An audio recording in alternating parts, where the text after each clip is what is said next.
Hey everybody, welcome back to my channel. Alex here. I'm so excited for today's video because I have a foundation review and demo for you guys. It's been a minute since I've done one of these and I'm really excited to start getting back into these. So I wanted to start off with a foundation that I have always wanted to try, but I just never ever got it. And I finally went out, bit the bullet and bought it. This is an oldie but a goodie in a lot of people's books. This is the Estee Lauder Double Wear Stay in Place Makeup.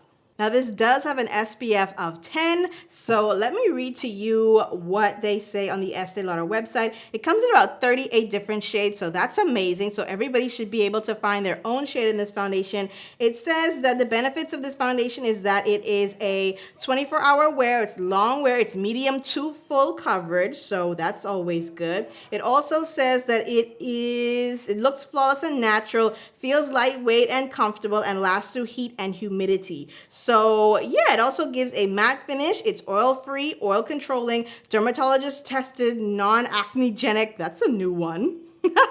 And it won't clog pores and it's fragrance free. So those are the things that they say about this foundation on the Estee Lauder website. I have been able to try this for about a week and so far it is non-acnegenic. I have not broken out since I have used this foundation, so that's always great. My only issue with this right now is the packaging. It has no pump and I'm like, it's 2017. We're about to go into 2018. Estee Lauder, I love you, but I need you to put a pump on this foundation because a lot of times when we go ahead and pour these out, we can put like way too much foundation on the back of our hands. So I'm gonna need them to go on and throw a pump on this bad boy. So the color that I got is 6W1 Sandlewood.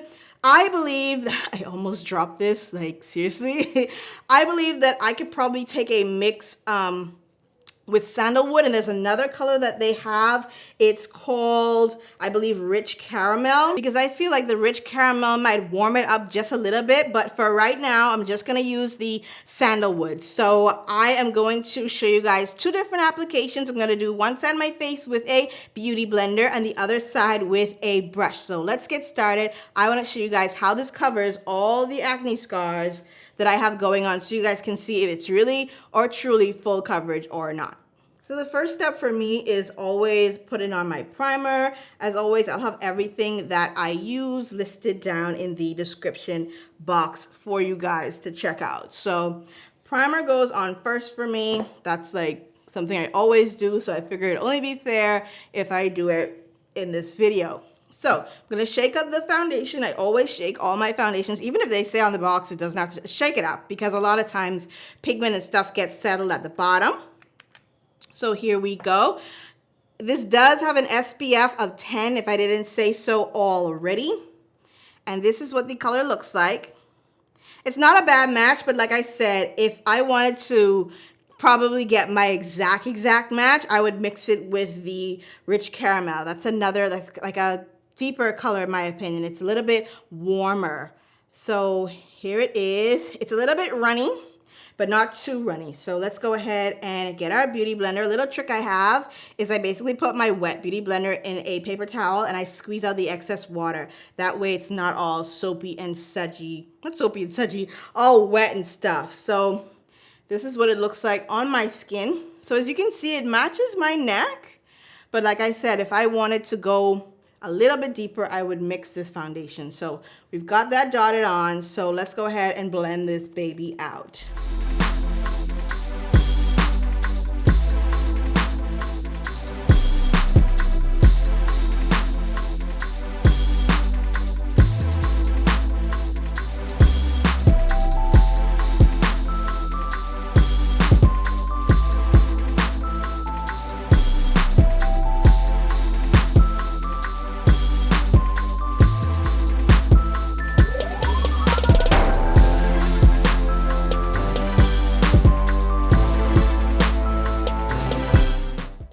I look crazy. We've got one side of my face done. As you can see, everything just whoop, blended right in.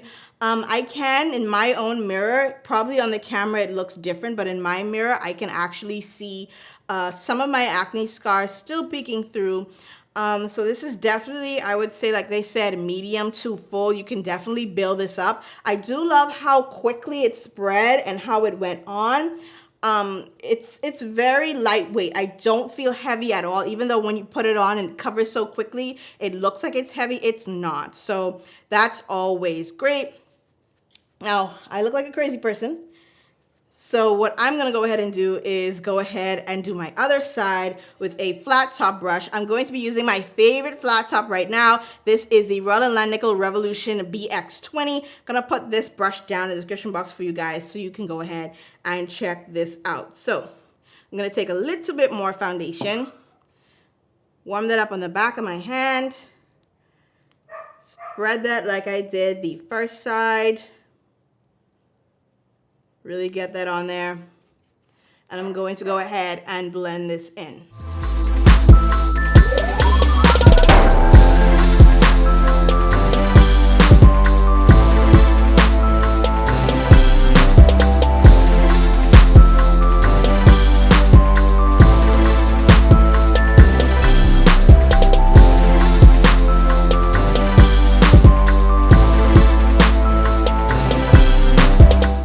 So just from application, I can already tell that I like the Beauty Blender application a little bit more. It provided a little bit more coverage as opposed to the flat top, because the flat top is going to spread the product around and actually give you the medium finish, as you can see here.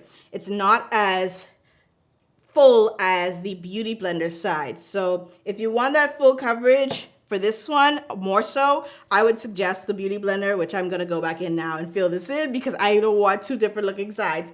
But yeah, so I would actually prefer the Beauty Blender as opposed to the flat top, because like I said, the flat top, it moved the product around, it put the foundation on, but I can see way more of my scars when I use the brush as opposed to the Beauty Blender. The Beauty Blender really went in and covered more of it than the flat top did. So if you want a more natural finish with this foundation, do it with the flat top kabuki brush like the Revolution BX20. If you want more full coverage with this foundation and build it up, go ahead and use the Beauty Blender for that. All right, so what I'm gonna go ahead and do is finish up my face and give you guys my final thoughts. Okay, so my face makeup is on, and if you have not done so already, go ahead and hit that subscribe button. What are you waiting on? Go ahead and solidify our friendship like right now. Go hit that button and also hit the bell so you don't ever miss a video from me. That turns on your notifications. So I wanna share a couple of things with you about this foundation. Now, Estee Lauder Double Wear Foundation, really rich type of foundation on the skin.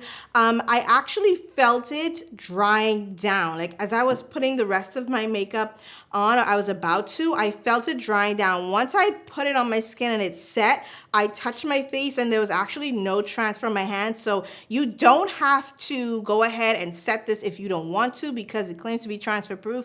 But for me, I always say set or be sorry, because I like to go ahead and set my foundation. I have combination skin, so I go ahead and set my foundation with a powder. You can always go in with your favorite no color powder, like the RCMA one is really good, or whatever setting powder that you already love and use. Go ahead and put that on top just to be safe. Like I said, I always love you guys to be set, better set than sorry, which is what I always say. So yeah, I am really, really excited about this foundation. I love the fact that it dries down. You can actually feel it drying down. It's not a bad feeling or anything.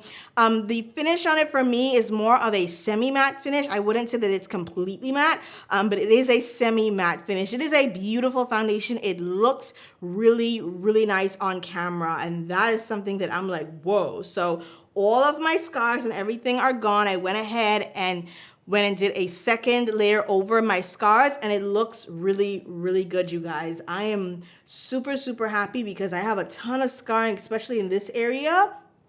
And as you can tell, everything blends and it's basically gone. You could probably say I have perfect skin right now thanks to the Estee Lauder Double Wear Stay in Place Foundation. This is a really nice foundation. Like I said, the only problem I have with this right now is the fact that there is no pump. I could probably get one from Clinique. I know Clinique sells pumps, MAC sells pumps. So it's just basically finding which one works for this and is actually going to fit and get the product out really, really good. As far as the wear time with this, I've only ever worn this for about 8 hours or so, and the only place that I got shiny a little bit was in my nose area because I have combination skin. This whole area right here gets oily, so that's the only place I saw any sign of oil, but the foundation didn't crack. didn't move, didn't go into my smile lines or anything like that. It didn't transfer onto my clothes or anything like that. So this stuff is bomb. I would say for me, this gets saved for special occasions because it's so awesome. The price point is good on it, I think, for what it is, but yeah, I'm gonna need them to throw a pump on this. So that's my only gripe. I'm so proud of this foundation. Like, I don't know what took me so long, but I'm really super happy about that. I do hope, even though they have about 38 or so shades, I do want them to expand a little bit more, and I think that'll be awesome because it's such an awesome foundation. I want everyone to be able to try it. All right, you guys, as always, everything is gonna be linked down in the description box, so don't forget to give this video a thumbs up if it was helpful for you, and I will see you guys in my next video really, really soon.